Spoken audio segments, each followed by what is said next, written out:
So there are instructions listed on the screen right here. If anyone is downloading the app on a mobile device, Android or Apple, all you'll do is go to that respective store and search for Clarity. So you'll see Clarigent here, and Clarity is spelled with an AI in the middle, so make sure that you spell it how it is listed on the screen, so you'll see that pop up. And that's just like downloading any other app to your device that you would download any other time. Is there anyone that would like me or needs me to walk through the Windows installation and will be using it on their computer? Because if so, I will pull up how to do that on my screen right now. Is it recommended that we have it on our phone and on our computer, or should we just have it on one or the other just for the purpose of the training? Does it matter? For the purpose of the training, it does not matter. The app is the same no matter if you use it on your phone or in Windows. Really, it's just your preference moving forward if you would like to screen your clients with your phone or with your computer. Thank you. Yeah, so only having the app, however you prefer to use it, is just where you should download it. So for the purposes of today, you could just have it on your phone. And then for the people that did need to download it, can you just confirm in the chat when that is complete? You don't need to log in right now just to download it. So just to outline some objectives for today's training, we downloaded the app. We're going to learn how to use the screening tool. So these are the goals for the end of today. And I hope that you're walking away with this understanding, how to interpret the information that you're going to receive on the Clairity app and use that in your clinical decision making, and also leverage that information not just for clinical decision making, but to enhance, treatment planning, and insight with your clients and getting to know your clients better. So we'll go through all of these things today, and these are really our objectives for our meeting. So to get started, what is Clairity? So the Clairity app that you guys are going to be using is a mental health screening that uses a linguistic analysis to detect the conditions of anxiety, depression, and risk of suicide. So in your use case, Coastal Horizons is using Clairity to detect suicide risk. We are not going to be talking about anxiety and depression today. So when you guys see your risk scores, you will have information for risk of suicide. A common question I receive is why linguistics? So there are decades of research outside of Clarigent Health that show that when our mental health status changes, our language changes. So it is often a subtle indicator that can be our language might change prior to that mental health symptom being present. So it's another way of looking at mental health as well. So I think all of us intuitively understand this. You don't have to be a clinician to have that understanding. The best example I always give is depressed individuals use more negative language, things of that nature. But our linguistic analysis, while you guys are conducting your interview, is looking at 4,000 different thought markers and risk factors of these mental health conditions. Some of them are intuitive, like depression and negative self-talk. Some of them are not intuitive. So, for example, people at risk of suicide use personal pronouns at a statistically higher rate than individuals that are not. So I'm just trying to highlight some of the examples. When I present often to clinicians, a common question is, how could this technology be better than me at detecting risk of suicide?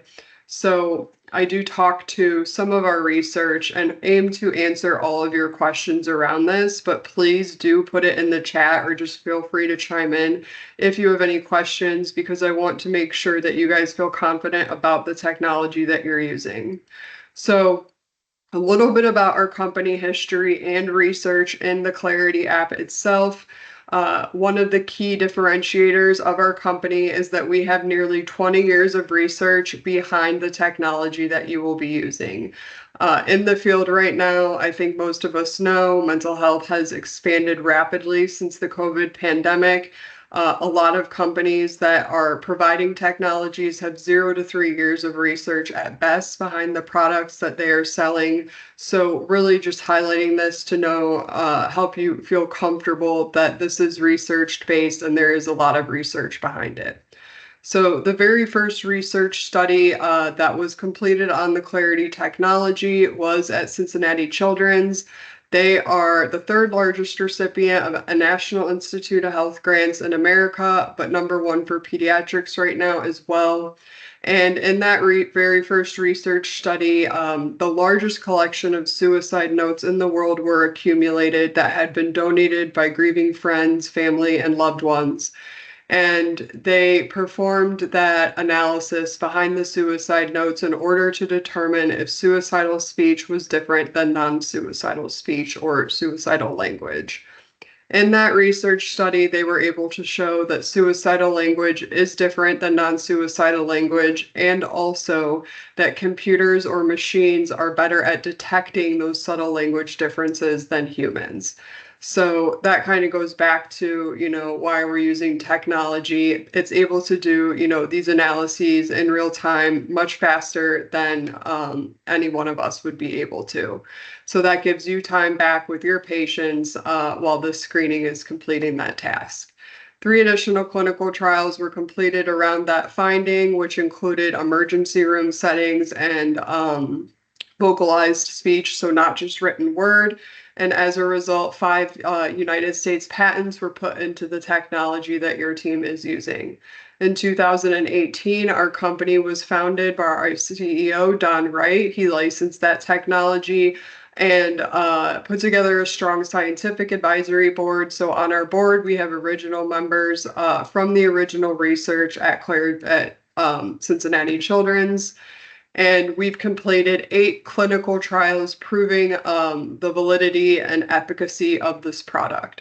So I don't spend a lot of time on this slide. It's really just to highlight that we have, this 8 clinical trials. You will receive a research link after today's presentation for anyone that's interested in reading this research. You're free to do so. And encourage it if you're interested. It's some pretty interesting information. A couple of things to note on this slide. We have an ongoing grant with the National Institute of Health, so we are always adding to the research to make this product more refined over time. It's something that's always in development to make it more impactful. We take, feedback from your team as well. So since we are technology, if you're seeing something that you're like, hey, this would be a great feature to add to the app, we always welcome that feedback because we want our users to enjoy their experience. So just a couple of things. Because we have this grant with the NIH, we have been conducting research that's in your technology in all 50 states, including Washington, D.C. This has allowed for us to account for a number of different demographics, which is another common question I receive: age, race, socioeconomic status, ethnicity, gender. All of that is represented in the data that is used in this technology. A couple of different use cases were being used currently at Wake Med Hospital, which some of you are familiar with, in Raleigh. So they're screening everyone that comes into their ER. Were used in behavioral health facilities, K through 12. We just recently completed screening with the NCAA athletes at a university in Ohio. So essentially, we work with a number of different clinical and non-clinical accounts with this screening technology. So moving forward, Clairity is enhanced listening to help your team save lives. So I kind of differentiate a little bit about how our screening is different than the other screenings that are used in the field. And since today we're talking about suicide specifically, I've included the Columbia Suicide Severity Rating Scale on the left-hand side versus how our technology works in terms of questioning. So as you can see, the Columbia, and as you probably already know, the Columbia is yes/no questions around 6 different items.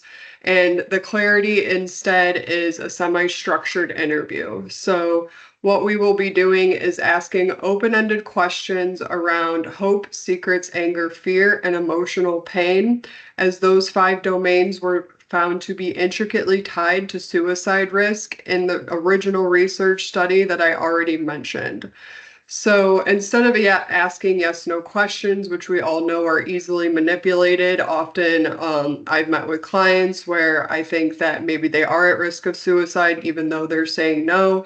We are asking and probing around these different emotional domains in order to elicit their risk factors tied to suicide risk. So I'm going to go a little bit back and forth between the differences. And again, you will have this PowerPoint, so you don't need to remember it all. The Columbia was actually developed to be used in clinical trials to rule out individuals from participating in pharmaceutical research, not developed to be used as a clinical tool. So if people were found to be at risk of suicide, they were not allowed to participate in that research. Clairity was developed to be used as a clinical tool, and that is how it is being used in the field and research. As we know with the Columbia, these questions are easily manipulated, and they are often manipulated for a variety of reasons. We have to directly ask, about the condition itself so people understand what we are asking, and unfortunately often are not honest because of stigma or a lack of understanding, especially with children when we're asking about these difficult constructs, or also lack of insight. And I'll talk more about that later. The Clarity screening is that qualitative interview. So we're asking open-ended questions in order to elicit that language sample for that linguistic analysis to take place. So it is not something that can be manipulated. As I mentioned earlier, we're looking at things as intricately as personal pronoun use. If certain words are used in conjunction with one another, they hold more meaning. If certain words are used at the beginning of a sentence, all of that is really important to this linguistic analysis. Also, the Columbia is only looking at suicidal thoughts and behavior. Our screening is looking at risk factors. So you guys will be provided with a linguistic analysis in your results that provides you with the risk factors for this individual in terms of some reasons why they may move forward or are at risk of suicide. Another drawback of the Columbia is that it requires a historical report of 1 month. If the Columbia is re-administered within that month and someone had attempted suicide, unfortunately, they would still be at risk of suicide based on the Columbia. The Clarity screening is different in that we are not taking a historical report. We are providing an in-the-moment mental health snapshot that can be used and retested a few days later or, even a day later post-intervention. So you're getting that rapid mental health status assessment, and it gives you information on how that individual is doing at the time that they are screened, not based upon a previous history of functioning. The research right now on the Columbia shows that its accuracy is around 50%, so it's about 50% sensitive. I'm not sure if anyone's been, following the news, but suicide is at the highest rate this year than it has been in since World War II. So we need to be doing better than that. Clarity sensitivity is around 84 to 93%. So there is a big difference in terms of, catching people. Our accounts have caught people that have said no. And I don't want to say caught. We've, discovered suicide risk that was otherwise unreported on the Columbia measure. And then Columbia is more reactionary. We're waiting for people to, have that plan or the behavior. Clarity is a prevention tool as well, and you'll see that highlighted when we go through the demonstration. So also Clarity screening is automated. We will be going through 2 different ways to screen your patients today. One of them is with our automated virtual screening where you will not have to ask the open-ended questions. Claire, our virtual agent on the right-hand side, is programmed to ask these questions, and she can do that remotely or wherever you'd prefer your client to be screened, so that you do not have to ask the open-ended questions, but you will be trained on both modalities. A couple of things about Claire, because I receive a lot of questions about her and how people enjoy interacting with her or technology in terms of a mental health screening. The feedback we have received is that Claire is non-judgmental. People are less afraid to, be judged or have that stigma factor. So people are sharing things and seem to be more open and honest with communication. It's accessible to clients wherever they have their Wi-Fi devices. It's standardized with those open-ended questions. So the questions are asked in the same way to all of your patients, and of course, objective. It's giving you that real-time data, so no matter where they are screened, you will have that information in under 2 minutes. And then again, remote screening capabilities. You guys are not doing remote screening at this time, but that is an option moving forward that we're able to set up for you. And also, Claire is one interview for 3 conditions. So if you were screening for anxiety and depression, she would be able to do one interview and give results on all 3 of those conditions, as opposed to having to administer 3 different scales and score them.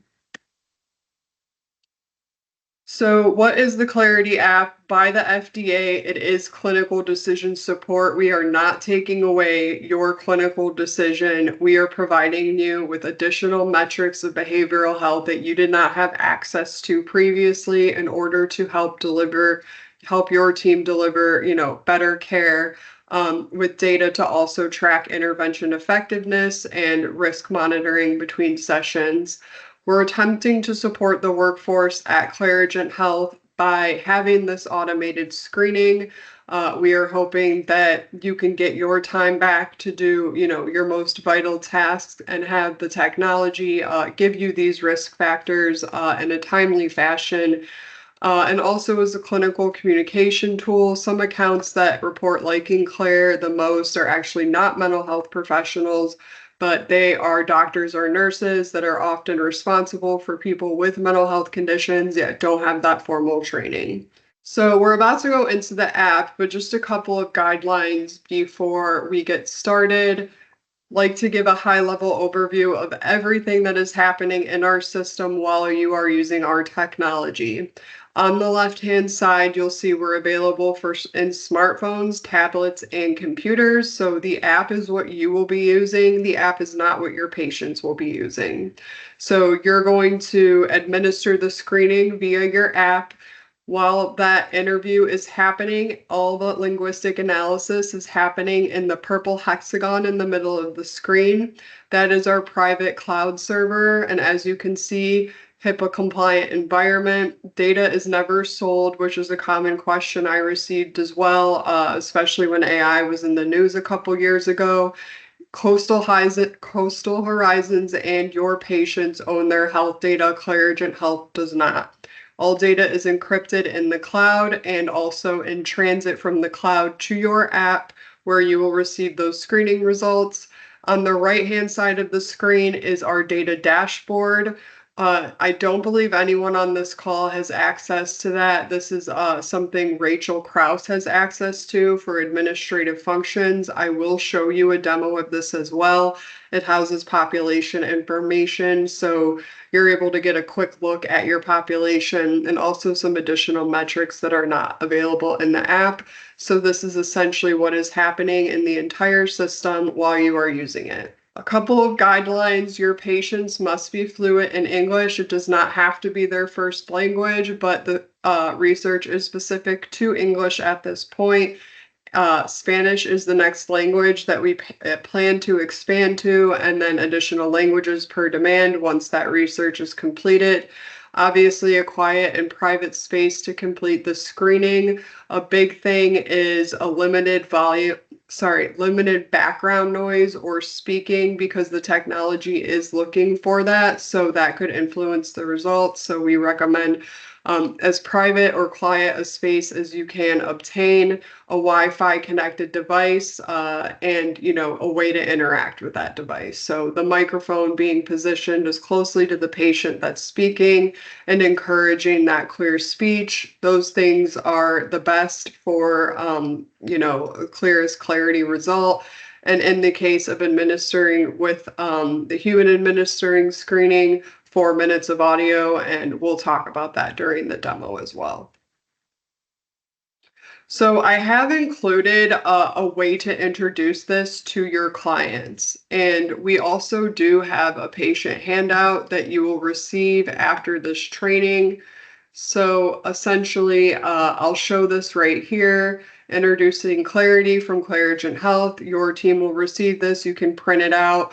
If patients did have any questions, it just talks about what Clairity is doing, this linguistic analysis I just went over. What happens if I'm at risk? Your care team will, talk about that with you. What does linguistic, some information about the linguistic analysis, and then also data security. Patients can scan this code as well if they want to go to our website. But really, that's just an aid to help you when you're introducing this to your patients. Of course, we've had questions about this. We don't want to go too far into the Clairity screening, but we do want to help you, just introduce this to your patient population. So again, you will receive this at the conclusion of today's training. And if there's any way that we can enhance this or questions that you are receiving from your patients that we have not addressed, please do let us know, and we will be able to tailor or add based on your feedback. So right now, this is really how it's being presented. Okay, so now we're going to go into the app training. So I have all of this just to show you in this PowerPoint, so step-by-step instructions, but during the app training, I am going to move over to the app itself. So if everyone could pull up their Clairity app, we are going to log in, and you should see Get Started. So you will log in with the email address at your Coastal Horizons, your employee Coastal Horizons email address. And I'm logging into your demo account, so I won't see, so that we can follow along together. You guys are currently in a playground environment, so you're free to play around in this setting. You are not currently set up to do live screenings. That will happen next week. So whatever you're doing in here, don't be afraid. It's not going to impact real patient data. This is just for your learning purposes today. So when you log in, and is there anyone that ran into a problem logging into the app? Yeah, it sounds like for those of you on a Coastal Horizons device, you might need to connect with your IT team to allow the download. But if you're able to, you can use the Windows app as well. Okay, so when you do log in, this will be the main page that you guys see. It will say clients, and then no one has created a client yet in the playground other than me, so that's me right here. So what I want everyone to do is come down to this little person right here and select Add. You'll see that we are in the Coastal Horizons sandbox right now. So again, that's the training environment. Can everyone just create a patient that they will remember, because we are going to come back to this in a couple minutes. So create a first name, last name, date of birth. Email address and phone number are listed as optional. So the reason email address and phone number are listed as optional is if you wanted to directly email the screening to your client, or if you directly wanted to text the screening to your client. Again, you do not have to do that. So now that you have created your client, you're going to go ahead and click on the client in the list. So you'll just click on that box, and then you will be able to see the session. One thing I want to highlight is if you have a client and you are not seeing them, make sure that you filter to all, Because if you try to search for a client and you have the last 7 days hit and they're not popping up, it's because they weren't seen in the last 7 days. So in order to, the best way to search for a client before you go to complete a screening is to just select all, and then all clients in at Coastal Horizons will appear under here, and you'll be able to just click on that client. If you do not see that client and for whatever reason you try to add them again because you do not believe that they're a client, the system will alert you that this is a duplicate client. So there is that safeguard in place if you accidentally try to create a duplicate client, and it will ask you if you want to move forward with creating a duplicate. You will just say no and then go ahead and find your client from that list. So Heather, we are just clicking on the client that we created. So we came in here, we added our client, and then we're going to select here the client that we created. So you'll just select this box right here. So now that we are on this page, you will not see any previous sessions listed here because you have not yet completed any sessions. I did a session yesterday, so that's why this is appearing for me. When you're ready to begin your screening, there are 3 options from the drop-down. There is face-to-face, that's if you're interviewing your client face-to-face with a human-administered interview. You're conducting the interview face-to-face with your cell phone or computer. Telehealth is if you are human administering something via a telehealth appointment. So you can pull up the app on your computer if you wanted to, alongside a telehealth appointment, ask them those open-ended questions, and get the screening results.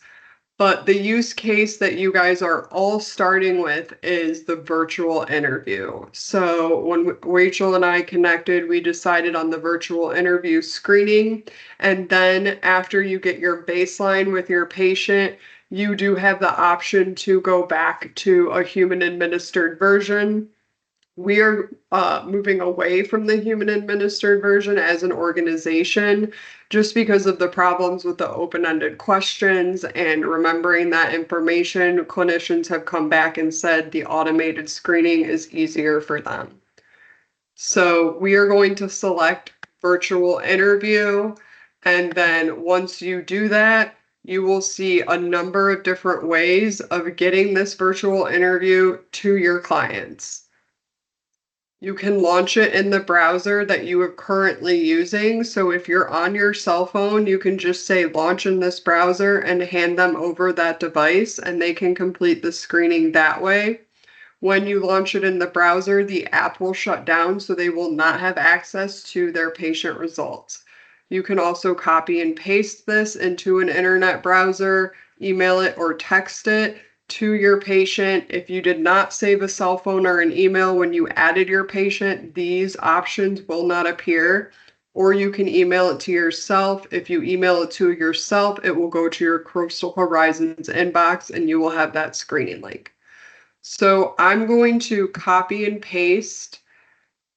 Once you do that, you do hit send, and then a pop-up will occur. The link has been copied and pasted and is available for another application, and it will expire in 168 hours. Your interview links are good for 1 week. So I'm going to hit OK, and then I'm going to open an internet browser and paste that link. Okay, if there's anyone that has an issue with getting to the screen, just let me know. This interview link with this page begins the experience of your patients. So they again will not see the app. This is where the patient journey begins with the Clairity screening. There is this brief introduction talking about Claire. There's also technical requirements and a security statement of HIPAA Technical requirements state internet and a way to communicate with your device. This is not as important if they're screening on site, which they are screening on site in the use case we've established right now, but this is more so for if you were going to be doing remote monitoring, which you might in the future. So these are listed there. I'm going to briefly walk through a Claire demo, and then I'm going to allow you guys, 5 to 10 minutes to do your own demonstration on your own so that you can get a sense of how Claire interacts. But for right now, I'm just going to show you a little bit about her features before you move forward with doing your own screening. So I'm going to go ahead and begin the interview. Hello, I'm Claire, a virtual agent. I'm here to guide you through this interview. Before we get started, let's do some quick checks. Can you hear me? Great. I now would like to test your microphone. Notice the background turns green when I am listening. I will continue to listen until you stop speaking for several seconds. During the actual interview, I will nudge you if your response is less than 30 seconds. Can you please speak now? Say anything you would like. Hi, my name is Ashley.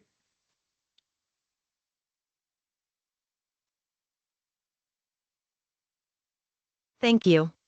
Everything we discuss today is private. However, privacy is also your responsibility, and to protect your health information, you need to choose a private room to complete this interview. For optimal results, the room you select should also be quiet and free of distractions. I would like to check in with you by asking you a few questions about how you are feeling. As I ask each question, share what first comes to mind as honestly and as thoroughly as possible. There are no right or wrong answers. I may prompt you to provide additional information on each topic. Do not press the end button unless you want to end the interview early. We will now start the interview. First, we will focus on hope. Do you have hope, and how does that feel? So Claire is collecting 30 seconds of language for each of the probes that she will go through. Going back as a reminder, the probes are hope, secrets, anger, fear, and emotional pain. So she will ask questions about all of those domains. If she does not receive 30 seconds of audio per each question, she will ask about that question again in a different format. I'll show you how that works on one of the subsequent questions that we come to. So 30 seconds of audio per each probe.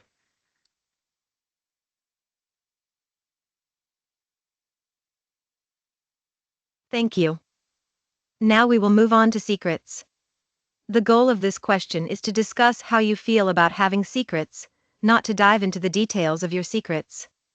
Feel free to decide how much you'd like to share about any secrets you do have, but know that it is not required. Do you keep secrets, and how does that feel? I always explain this question because I do get a lot of questions about secrets itself. The goal of this question, the linguistic analysis, is determining if someone would be likely to keep a harmful or a deadly secret. Patients do not have to share what their secrets might be. Often they do, but that is not a requirement. The linguistic analysis is really looking at if they're likely to keep that secret. So, just like to explain that if you were to receive a question about that.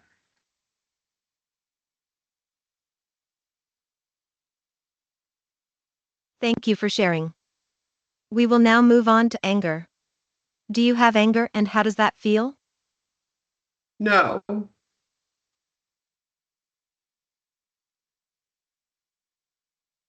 Tell me about any experiences with anger. no.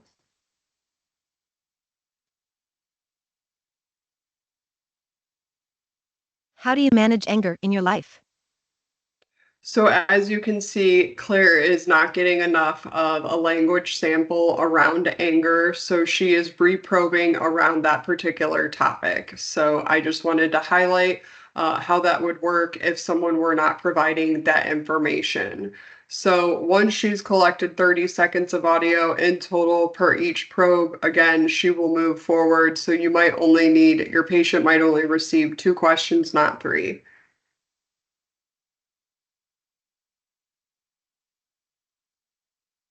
Okay, thank you. I appreciate you sharing your feelings. We will now move on to fear. Do you have fear and how does that feel? So I'm going to go ahead and hit the pause button. This is added as a feature. If for whatever reason your client needed to pause, they're able to do so. If they need to blow their nose, if they're having trouble self-regulating and, they're not able to use that clear speech, that is, an option that you can use. So I'm going to resume. I just wanted to highlight that.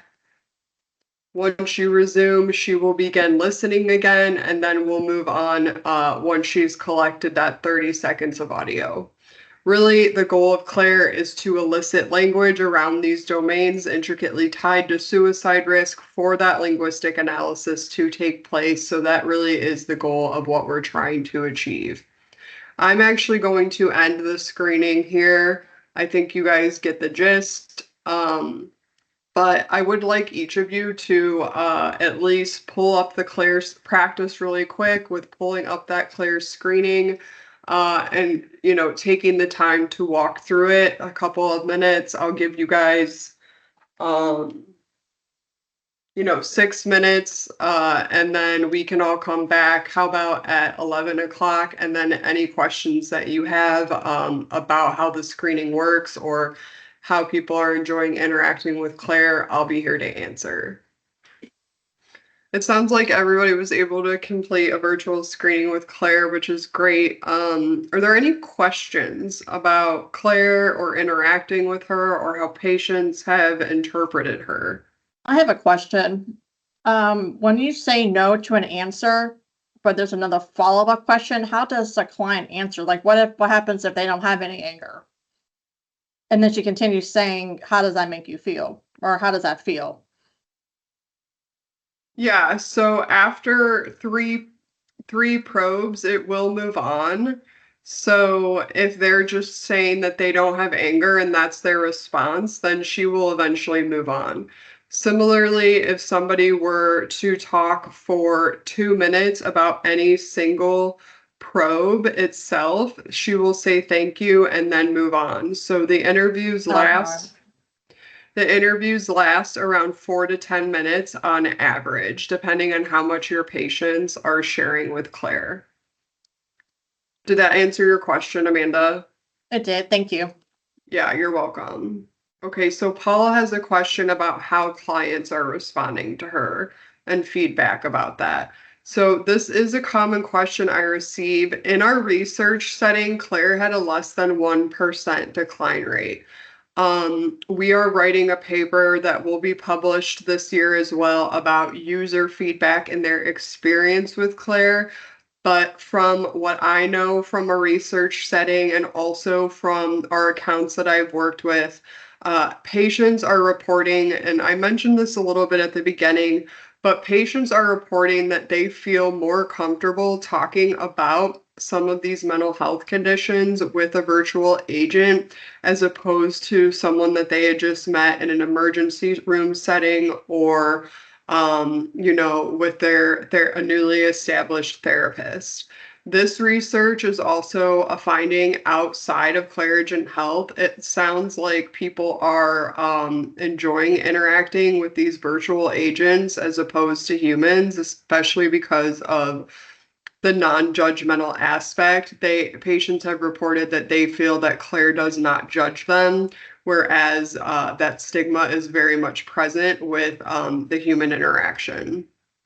Patients have also said, which I think is really interesting, that they feel that Claire will uphold their confidentiality better than a human may with some of the more difficult things that are being discussed.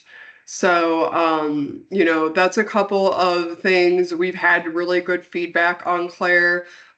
We have also seen feedback from, a more human-like avatar that people felt that they, research outside Clairigent, that people are feeling that those avatars that look very human and interact very human are creepy.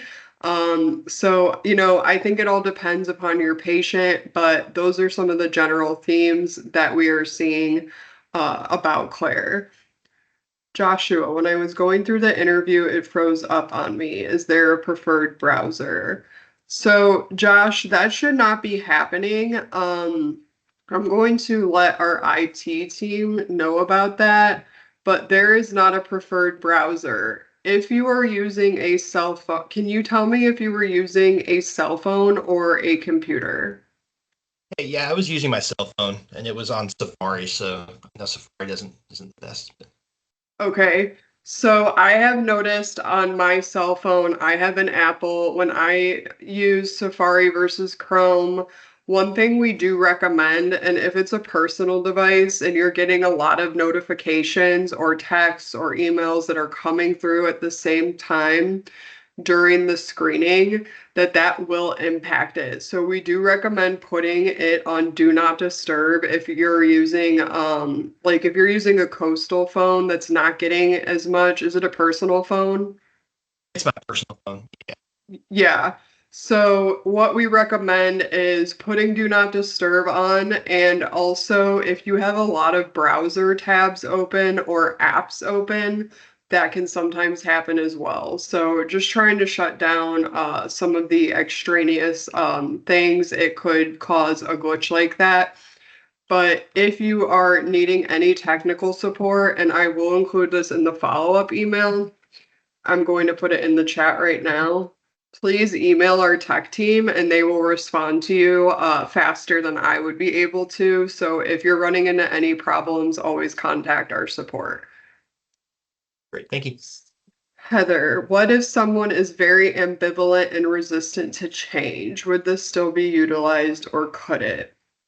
I'm not sure I understand the question fully regarding resistance to change. Do you mean resistance to changing from a human administered screening to more of a technological? Um, Not change, or would be very resistant to trust. So if you have a patient that you feel like would benefit from the human administered screening, your team is able to do that. That is on. You guys know your patients best. So I think the goal here was to begin screening with Claire. But if you do have, there are those patients, technology is new, AI is new, it's been in the news. If you have those patients that you feel may benefit from the human administered process, you do have that option. And so we are also going to go over that before we go into the results. So now is a good time to do that. But are there any more questions before I move on? So now that you guys understand how to use Claire, I'm going to show you the other two options. So face-to-face or telehealth are both human administered options where your team would be acting as Claire and asking those open-ended questions. So essentially you would just come in here, telehealth again, a virtual appointment or face-to-face when you're in the office. You will see here now that hope, secrets, anger, fear, and emotional pain are listed as reminders for your team. It requires 4 minutes of audio, so you would be asking those open-ended questions. Your audio is included in that. So after you have hit 4 minutes, once you hit 4 minutes of screening time and have gone through all of the probes, you're able to end the interview. And so as part of that process, we do have an interview guide. I'm going to show you that really quickly. And Rachel sent this out this morning, but I'm also going to send it out in the follow-up email. Since we're in a virtual format, you guys don't really have the capacity right now to interact with one another and practice asking these open-ended questions. But just as you can see, we have these open-ended questions listed here for you. And again, these are questions that Claire asking. What role does hope play in your life? How hopeful are you feeling? So if you prefer to do the human administered option, or you have a patient that, thinks that this isn't a good fit for them, we have all of these here. And then again, reminders at the bottom, just as we have with Claire, to ensure quality screening results. So that is absolutely an option. If you happen to, you can still pause with this feature as well. So again, if you needed to do that, you can pause and resume. And then there is a safeguard built in place. So if you wanted to end the session prior to that 4 minutes, it will say results will not be available. If you end now, are you sure you want to end the session? We're going to say yes. So those are the two different ways that you can administer the screening. Since you guys are in playground mode right now, none of the results that are returned are valid screening results. They are all randomized screening results. So feel free to practice the human administered version on one another if you'd like to. You're not going to be getting real mental health data back, and your Clairity screening with Claire is also randomized. So you were not actually just screened for suicide risk. It is a random result. So again, feel free to practice in this environment. So I'm now going to go into the results.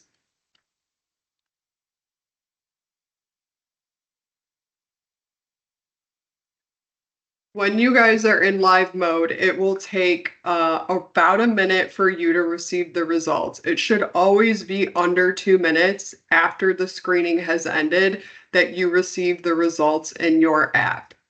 During that time, you will see processing. That means that the linguistic analysis is on its way from the cloud. And in order for you to, if you have any questions about what's going on, there is this question mark, and it tells you that this little guy right here, that little circle, will refresh your session. So if you hit that, you might see that it's finished processing. You might also see some of these other things, identify speakers. I'll go over identify speakers in a minute. But once that is finished processing, you will see complete right here. And then just as we did before, you'll click on that box, and then you will be able to see your screening results. I cannot replicate that in the demo environment, so that's why I switched back to the PowerPoint to show you that this will happen within that 2-minute time frame. But please let us know if you are seeing results taking longer than that. That means there is an issue. Usually it's an internet connectivity issue, but if that's not the case, our tech team will investigate it for you.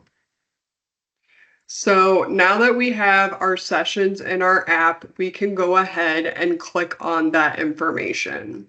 So you'll just sit the box of the screening that you just completed, and you will see your Clairity recommendation score. So as you can see, results below are randomized and not real results, and you will see suicidal language, which is undetected, moderate, or high. We are going to go over this more in depth, but if somebody were high risk for suicidal language, that means that their language is extremely similar to others that have taken their life or presented to the emergency room with ideation and a plan to take their life. So that's usually safety planning, a full suicide evaluation. Again, we'll go into that in a little bit. Moderate means their language is moderately similar to someone that has taken their life or presented to the emergency room with ideation and a plan. So usually at this, we're talking more about, someone that has suicidal thoughts that vary situationally. Desire to live outweighs the desire to die. So there are distinct frameworks around each of these, and you will leave here knowing what they mean and next steps for each. If you cannot recall that, there is this question box, which tells you undetected speech, low or no risk, moderate, some risk, but not as acute, and high risk, meaning, this person may be at acute risk. We also have our linguistic word cloud. So I am going to show you this, but it is small in the computer format. Most people are using their cell phones, so I'm going to switch back really quick to my PowerPoint. So you'll see here that there are common word clouds and impactful. You can toggle between the two of them. Common means the words that were most commonly used during the screening. Impactful means those are the risk factors associated with them scoring high risk or moderate risk. And again, we'll go more through that. I'm gonna finish the app and then we'll talk through the results in the linguistic word cloud. There is also an audio tab available to you, and that is by clicking here. If you wanted to listen to your client's Clairity screening with Claire, you're able to do that on the audio tab. So if that were of an interest to you, you're able to listen to the full audio. Otherwise, you just, take the screening result. There's also an evaluation tab. You do not have to use this. It is optional, but it is here. You can rate their overall distress or the actions that you took or take any additional notes about your client. But really, documentation is intended to be in your EMR, and I do have instructions for that as well.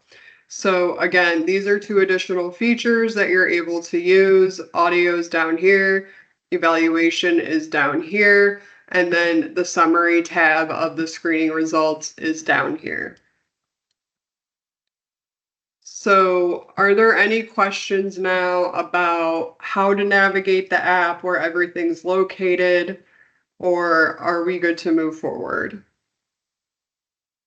And I'll just do a brief overview one more time. When we're coming in here, we're usually adding a new patient, entering that information, hitting save. Once we hit save, we can go back to our client list. I filter for all so that every client pops up. Once I found my client, I can click on their file. Here is where I will start a new session depending on the session type. And then if I want to look at previous screenings, I can click here. You'll see the screening, the evaluation tab, and the audio. If you have questions, there's a question mark, and the word cloud is marked as W. So that was just a brief overview so that you can come back and look if you'd like.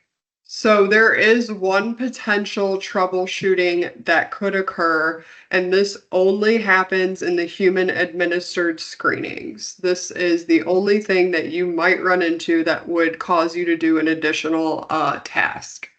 And it is identifying speakers. So when we are working with Claire, we always know who the client is that is speaking. But when a human is interviewing, sometimes it could get confused about who is the interviewer and the interviewee. If that happens, it will say identify right here, and you will just click on that. So it will prompt you that you need to identify the speakers. So you'll click on it, and this is the screen that you will see. You will listen to the audio by clicking the audio tab, and then you will rate who was that individual speaking. Was it me as the interviewer, or was it my participant or client that was speaking? You'll just select that, and then you'll see this green check mark as they were speaker number one, and then you will go ahead and save. This will happen again for the second person speaking. You'll listen to the audio, you will identify who was speaking, and then you will see this green check mark. And if you have any questions about this process, there is the question mark that I circled, and it will walk you through how to do that. So this will never happen with a Claire screening. This is the only troubleshooting thing that you might run into, and it happens when we're doing human administered versions. You and one other account are still doing human administered versions. All of our other accounts have moved straight to Claire. So I just want to highlight for you that that is one possibility that could occur.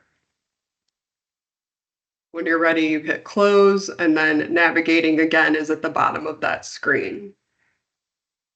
So now we're going to talk about documentation and get a little bit more into the clinical meaning of what each of these risk scores mean. So I was provided this by your leadership team, and this is how it will be documented in your EMR unless anything has changed. I'm sure you guys are going to do your own internal review on your side, but I guess that .clarity is going to be the code, and it will state Clairity screening tool completed, and then you will just document the risk level for suicidal language is undetected, moderate, or high.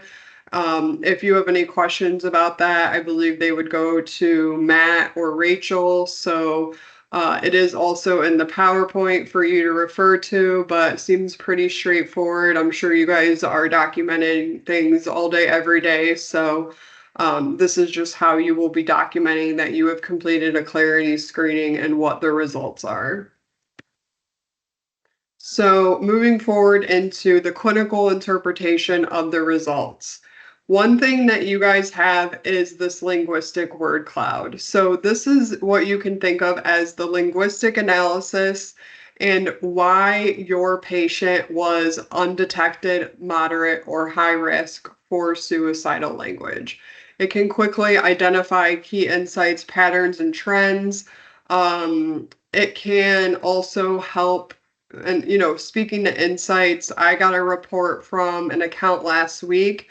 They had screened one of their patients with Clairity. They'd been working with this adult individual for a very long time, and it was uncovered in their word cloud bullying. And this was never something that they had discussed, but they did find it to be one of their risk factors for depression and suicide risk. So they were able to uncover some insights with this Clairity screening that they did not previously know about their client. So going back to when I talked about the Columbia versus our screening, the Columbia does not provide any relevant information for treatment planning or risk factors, which is one of our key differentiators. So I've circled some important words here. One of the key things about our screening is we never directly ask about symptoms or the conditions themselves. The bigger the word is, the more times it was stated. Just to give you an example, but if we see anxiety mentioned and our screening for suicide, that's information that we might want to check out.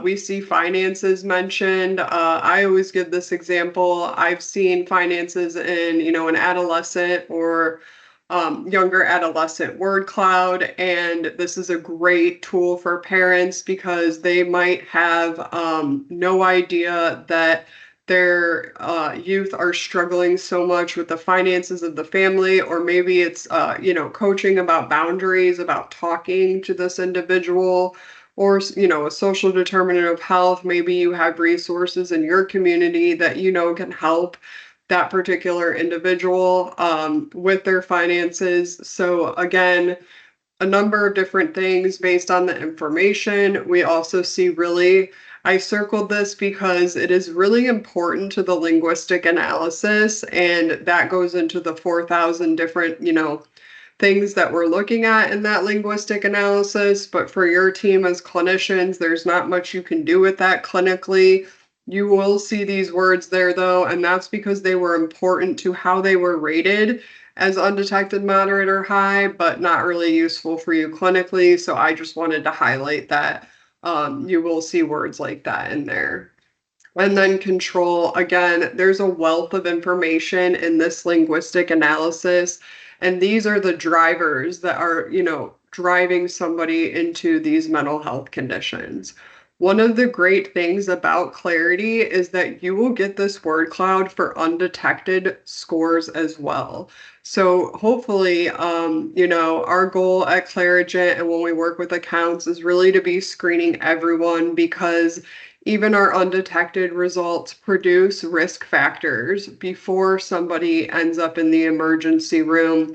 We can help them work on some of these risk factors that might be driving their suicide risk, and we truly are aiming for prevention with all of our clients and accounts that we're working with. It's also a great tool to go back and look at previously to see if, some of these risk factors are resolving for your patients after you've done, a treatment or intervention. And really it's personalized.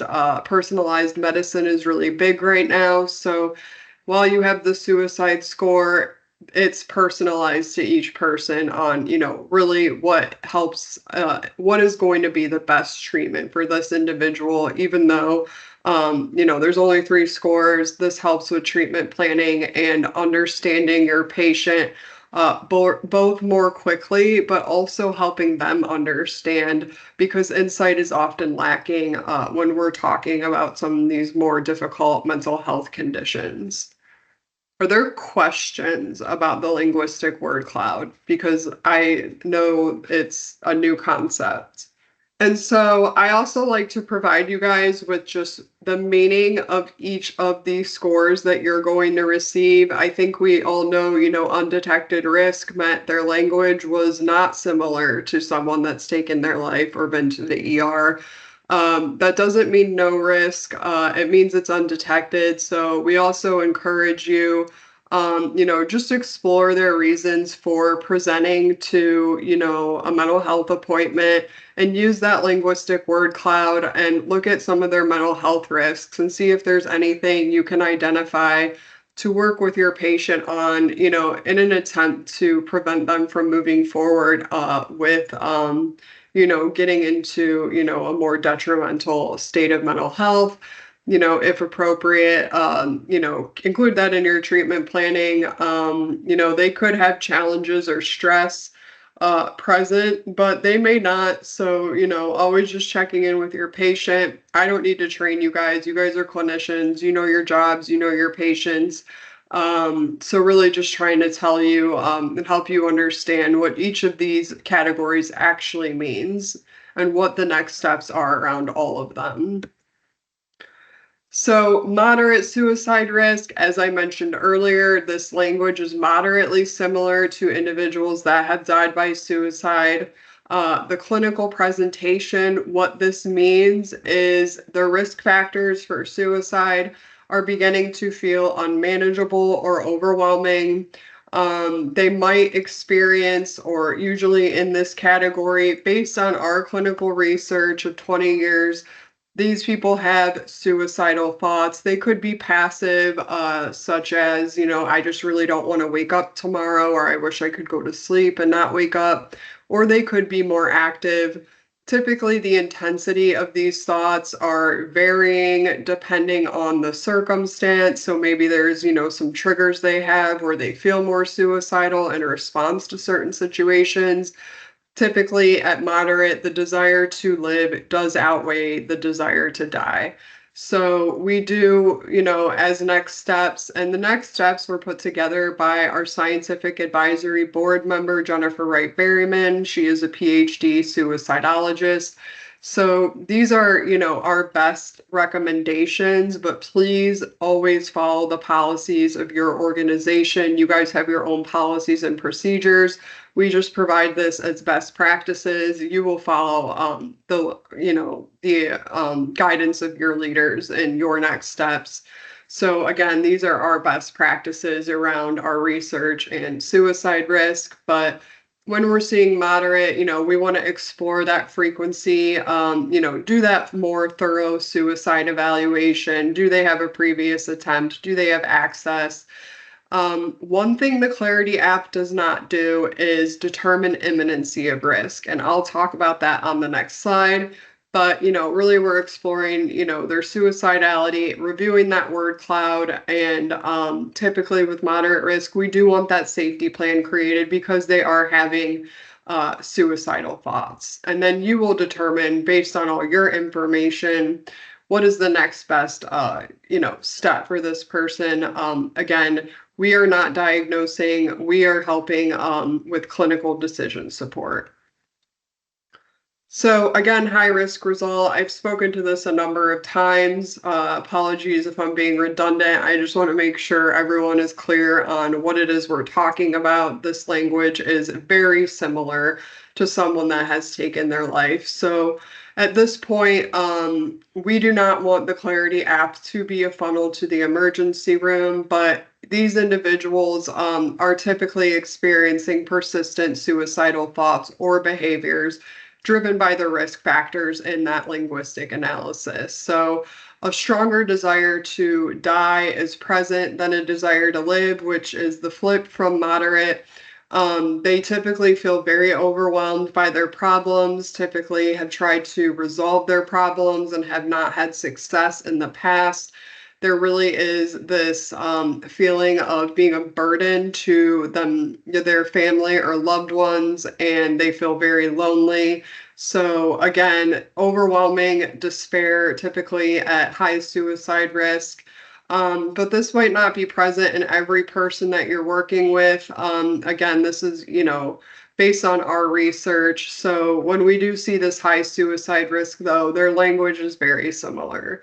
At this point, this is a, necessity of a full suicide evaluation. So again, I said we do not have imminency of suicide risk in our app. That's part of your clinical decision making when you do that evaluation. So we really do, with both moderate and high, we want to look at their, do they have a history of attempt? Do they have access to lethal means? And do they have a plan?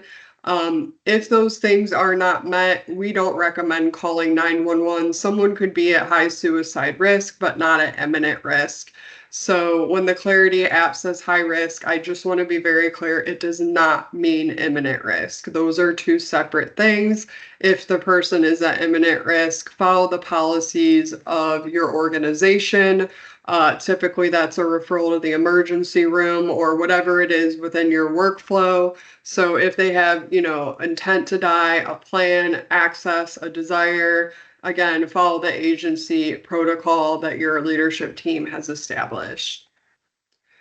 And so putting it all together, just to highlight, Clairity is a screening for suicide, which is just a part of a larger suicide risk assessment. Again, I don't want anyone to come away from this feeling like we are taking away your clinical decision. We are providing you with information to make a well-informed clinical decision. So Clairity is one screening. You might be using additional measures such as the PHQ-9 or the Columbia. But when we are seeing moderate or high risk for Clairity, we're really wanting to, look at those risk factors, which, we're pretty much trying to cover that portion, identifying their protective factors. And I don't have to, educate you on suicide risk assessment, but just to highlight that this is just a screening in a larger process. So everything I've just stated is also in this table format. So undetected risk, moderate risk, and high risk, and our best recommendations around that. But please always follow the policies of your organization. We have worked with some accounts that have revised their policies as a result of some of this. So again, this is up to your leadership team. But really, when we're seeing suicidal thoughts present, our best practice is to create a safety plan. So the cadence with which you will repeat Clairity, again, that is up to your account's resources, but if you were able to or even wanted to, you can repeat Clairity as soon as daily, because again, it is not taking that historical report. If their risk has come down, their language may have changed, and you can get another snapshot as soon as, the next day. So just providing you with this information so that you can make your best decisions with your own patients. And so putting it all together, before I move forward, in clinical use and research trials, our app has found suicide risk that was otherwise unreported. Usually I hear about 3 different scenarios. People have said, no, I have a plan. I wasn't willing to talk about it. And Clairity, caught that. 2 people have said, I was not lying about being suicidal. I just didn't understand that the thoughts I were having were suicidal thinking. So it does help clients with building that insight when it is lacking. People that have been in that chronic suicidality state for a long time might think of their thinking as normal and not even recognize that these thoughts or behaviors are putting them at risk. And 3, what's happened interestingly is that longstanding patients have said, well, no one ever asked me about my suicide risk before. I come here for my bipolar disorder and I'm just not ever assessed for suicide. So those are 3 common scenarios that we do come across. So putting it all together, now you have your Clairity screening, you have your clinical impression, and you have your patient report. So we do have a training exercise, and I'm going to show you the data dashboard as well, but I see some questions coming in. How else is data collected used? Is it ever sold? No. So, Paula, that is in one of our slides. It is explicitly stated we do not sell our data. The data is HIPAA compliant and the data is owned. Ultimately, health data is owned by the client in any setting. According to HIPAA, they own their own patient data, but Coastal Horizons owns all of that data as well. We are just a screening that is providing you with information. We do not sell health data, and that is a common question that we have received in the past because of what has happened with other companies, which is why we do include that in our disclaimer. So that's a good question. It is a common question, but ultimately patients own their health data. So I'm going to show you guys the data dashboard. And then after that, I do have a training exercise as well with the word cloud. So this data dashboard is something that your administrators have access to. But I want you to see the information that is available in case you wanted to connect with one of them about any one of your patients. So all of our accounts receive this, and you'll see in here anxiety, depression, suicide are listed. Again, you guys are just screening for suicide, so that would always be selected. Every single patient that has completed a Clairity screening at Coastal Horizons will be rated as undetected, moderate, or high. So this is how the organization is ranking, and it is interactive so that your leaders can go ahead and click on that and get a very quick glance of how their patients are doing. And also they can click on this file to get additional information. So if there was any specific use cases you were setting up, like somebody was put on medication, we want to see how they're adjusting. This information is readily available to them and they can pull reports. So it's a great snapshot. One way our accounts use this is to say, this location had more people at risk last year than this location did, so we're going to budget, resources towards that location. One thing that Coastal Horizons has done with your team is that your teams are broken down into adolescent versus adult programming. So when you log into the app in the live version, you will see a drop down. If you are working in the adult program, you will select adult and then add your patient, and that will be very visible for you to see. If you are working in the adolescent program, you will select that and then add your patient. If you are working in both, you will just select which program you're seeing that individual under, so that when Coastal Horizons leadership looks at their data, they're going to be able to easily see how the adult population is doing with suicide screens as opposed to the adolescent. So that's not something I can show you in the demo mode, but you'll just select which program you work in and you'll see that in your app. So they're able to click on, an individual and get more information about this individual. And mostly it's the same information that is available in the app itself. So they'll see, the recommendation, the word cloud, also a text analysis. So really, this isn't as important in the automated screening version, but it will tell you the ratio of how often the patient was speaking versus how often you were speaking or an interviewer was speaking. So there's just some additional data there.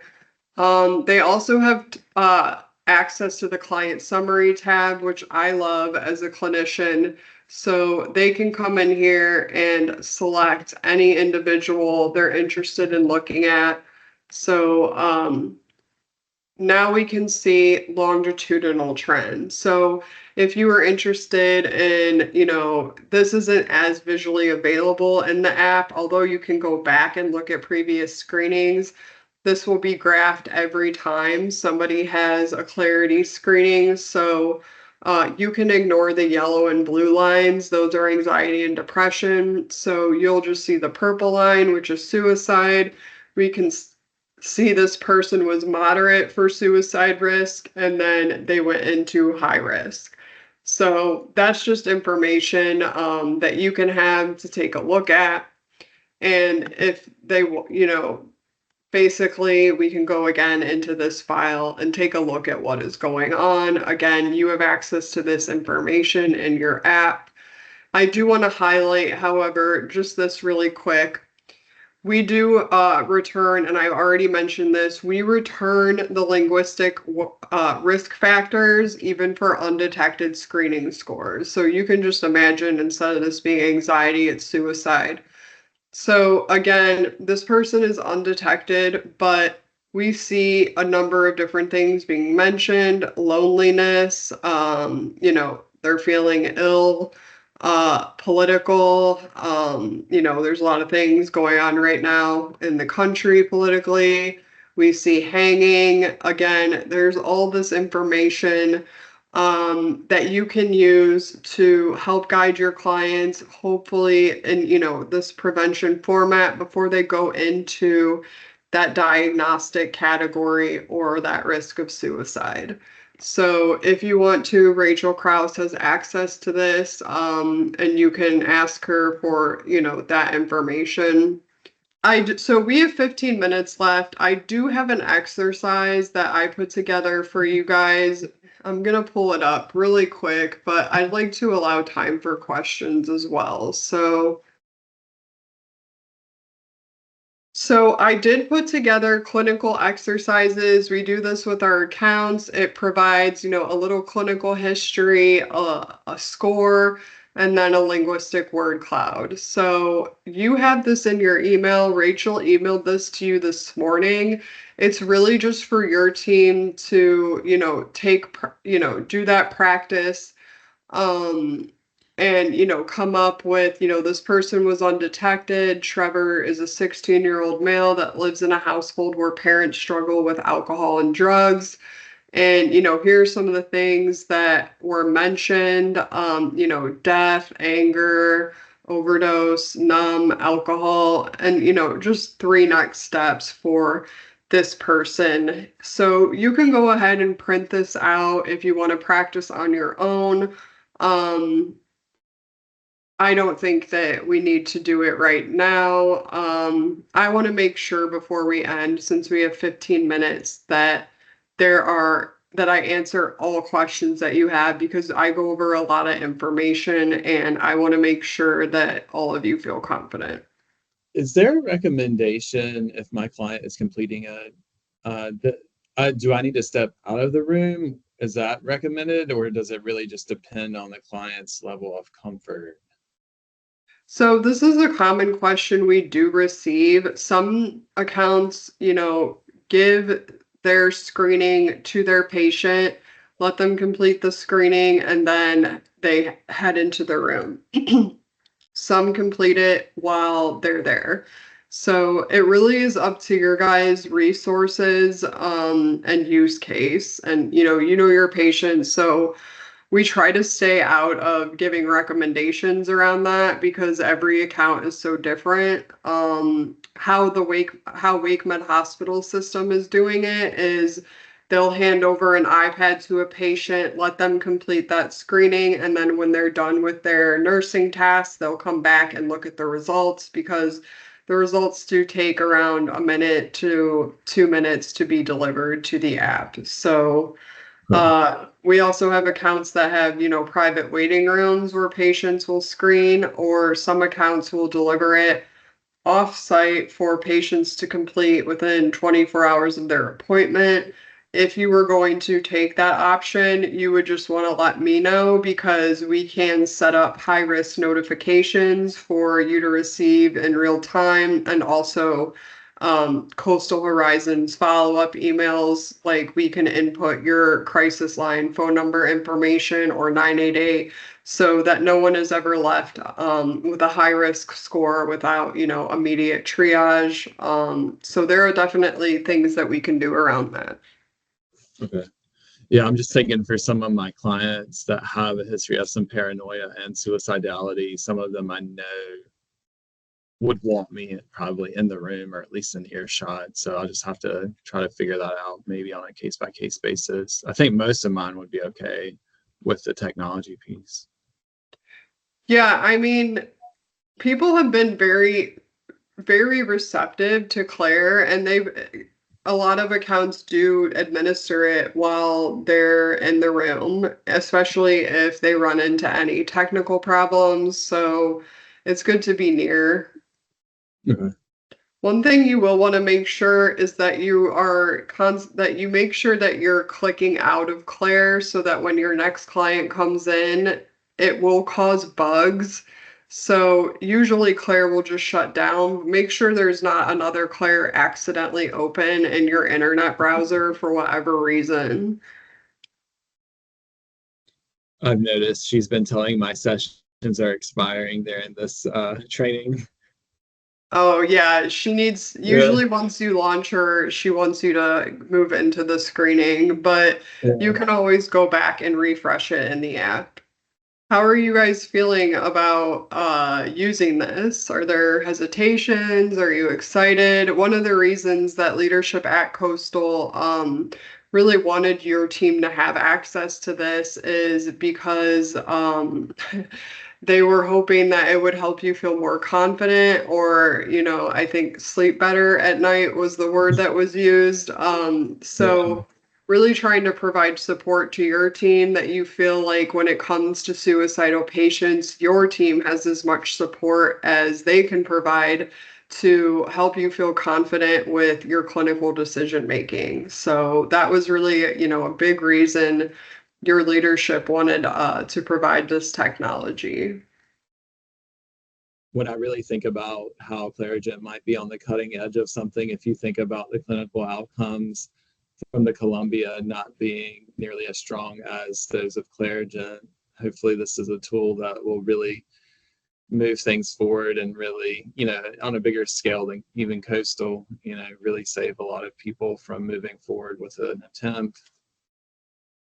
Yeah, we're really hoping that. And, I'm glad you brought up the Columbia, because this is another common question I receive. If you're administering the Columbia and Clarity, the results will conflict. So that won't happen every time, but anything that can happen will happen. So what I like to say in response to questions I receive about that is, when we do our research, the Clarity app research includes when we meet with our participants, they are given the PHQ-9, which has a suicide measure on it for depression, the GAD-7 for anxiety, the Columbia Suicide Severity Rating Scale, a clinical impression from those trained in suicide and crisis is also given, and then our Clarity screening is conducted.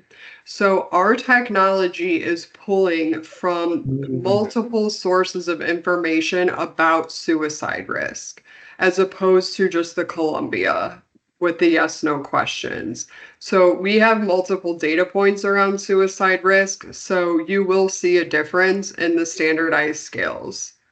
And so when that does happen, it's never like confronting your client and I say, like, I think you're lying, and, I think we all have, candor around that. But presenting it to your patient, we have a technology that looks at the risk factors for suicide. And, here are some of the risk factors that were discussed during your interview. And here are, these are the reasons why you were scored at risk for this condition. What are your thoughts about that? Is there anything mentioned here that's going on that you think would be most important to address around your risk factors? I already shared that example with the bullying that actually became, a primary target of that individual's treatment planning, and it was something unresolved from their past. So it is providing insight to patients and also to parents as well. It's a really valuable tool for parents. Because they can take a guess at, what's driving, the mental health conditions of their children. But, having those risk factors, especially if we're talking about sending, youth to the emergency room, I think it's a really valuable tool for having that clinical conversation. So I did put the support email in the chat again. If you have any tech problems that you run into, feel free to email that 24/7. That is the fastest turnaround response you will receive.